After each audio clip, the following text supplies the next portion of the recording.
Hey everybody, welcome back. Happy New Year. I'm Sean Duhamel for the Mass Retirees Association. This is the Mass Retirees Weekly Update. Today is Friday, January 8th, 2021. Now we put these videos out every Friday morning as a way to keep you up to date on the news and information and just the happenings and events related to your public retirement. So it could be your health insurance, your pension, your Social Security, any variety of different information that applies to public retirees here in Massachusetts. So thank you for joining with us. I hope you find this engaging and interesting. And if you have comments or suggestions, send them in. We're always looking for new material. But we're going to jump right into things today. We have a lot happening to start the new year. January is going to be a very busy month for us as an association. We have begun the bill refiling for the new legislative session that began on Wednesday of this week. We are in the process now of working with a variety of reps and senators on our legislative package. We will be publishing that full package in the March edition of our newsletter, which goes to press the first week of February. You'll have it in your hands by mid-February. And the various proposals that we're putting forward will, of course, be the subject of future updates. So if you're interested in health insurance or COLAs or the life insurance or veterans benefits or survivor benefits, we are planning different weekly updates or shows that are specific to those issues. So stay tuned. But it's a very busy time. There's a lot of work that goes into the bill filing. And I want to thank the members of our team here at Mass Retirees, specifically Nancy McGovern, Bill Reary, Tom Bonarigo, for all of the work that they have been putting into that package of legislative proposals going forward. So really that's job number one this month. The second big thing that's going on, of course, is the budget comes out on January 20th, which is also Inauguration Day. So in less than 2 weeks, the governor will file his budget. The following day, on Thursday, January 21st, the State Group Insurance Commission meets.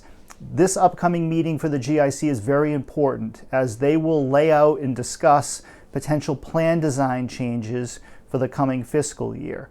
The new fiscal year, FY22, begins on July 1st. So all of the activity that's taking place right now is really geared toward that fiscal year. So on the 22nd, I'm getting my days correct here, if I'm getting my days correct, Friday, January 22nd, this update will focus on what took place during that week. So the governor's budget and whatever comes out of the GIC meeting.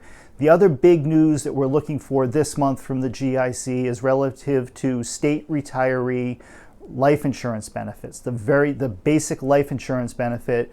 As you know, we have been working to increase that benefit from the current $5,000 level up to a level of $10,000 for several years now. It's been a very difficult hurdle to overcome of being able to finance that.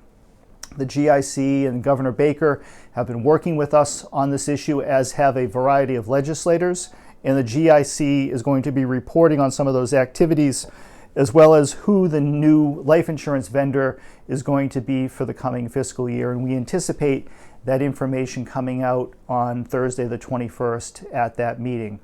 Also this week, we kicked off our 2021 town hall meetings. Our special guest was Boston Mayor Marty Walsh. We had over 1,900 members participate in the meeting, and it was a great audience for the mayor. We're very, very thankful for, first of all, that he took the time out of his very busy schedule to share some moments with you and talk about the things that have been going on in the city of Boston over the past several months on behalf of retirees, as well as what the city has done in terms of leadership on the COVID-19 pandemic.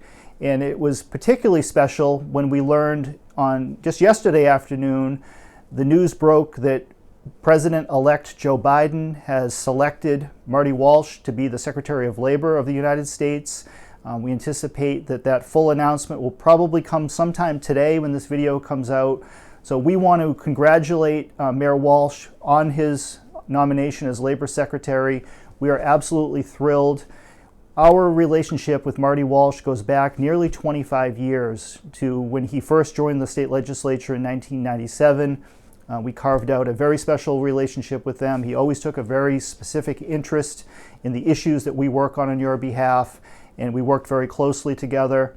On a personal note, I worked for the mayor on both of his campaigns for mayor of Boston. It was a privilege and honor of a lifetime to be able to work on those campaigns and achieve the things that together we've been able to achieve going forward. So thank you for that opportunity, Mr. Mayor. Good luck in the future. We're going to miss you here in Boston, but this country is going to be better off with you heading up the Labor Department going forward, and we all have a lot of work to do. Now, the last thing I want to mention before signing off, and I hate to even have to talk about this, but what we all witnessed as Americans this past Wednesday on television and the events that unfolded in Washington, D.C. with the assault on the U.S. Capitol was disgusting and heartbreaking, and is something that as Americans none of us should have ever seen happen here in the United States. And I don't mean this to be a political statement. I know that many of our members support different political candidates from all different political parties. Some of you voted to re-elect President Trump. Some voted for Vice President Biden or President-elect Biden. Some chose not to vote at all, and that was your right. But I would hope that we can all agree as Americans that acts of sedition and political violence have absolutely no place in the United States. And I have been in the U.S. Capitol countless times on your behalf.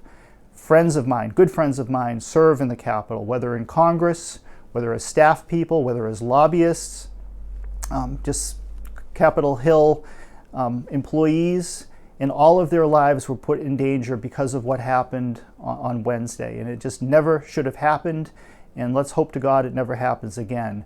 One of the founding principles of mass retirees, going all the way back to 1968 when Ralph White and a handful of other folks created this organization, was that they believed, rightly so, that by coming together as one organization, public retirees were better off.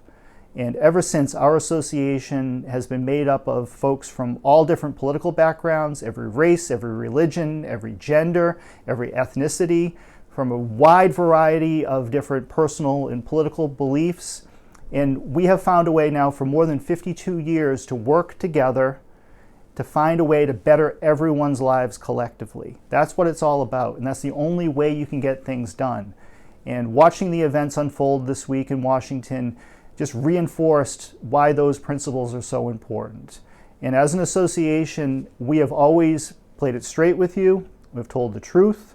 We provide you with factual information. Whether it's good information in terms of the impact or if it's disappointing information. You know, we're always striving to do better. We're always striving to deliver for you, but we're going to do it in an honest and straightforward way because that's the only way that we could be successful.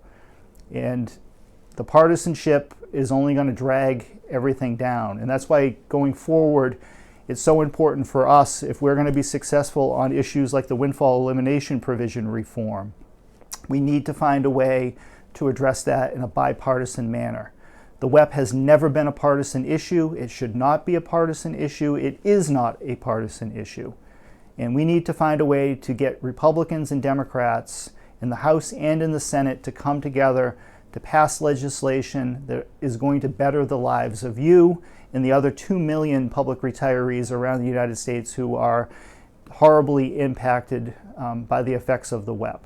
So with that, I'm going to close off today. I'm an eternal optimist. Those of you who know me and have been involved with this association a long time or may know me personally, you know I'm an optimist. I believe that tomorrow is always going to be a better day than today.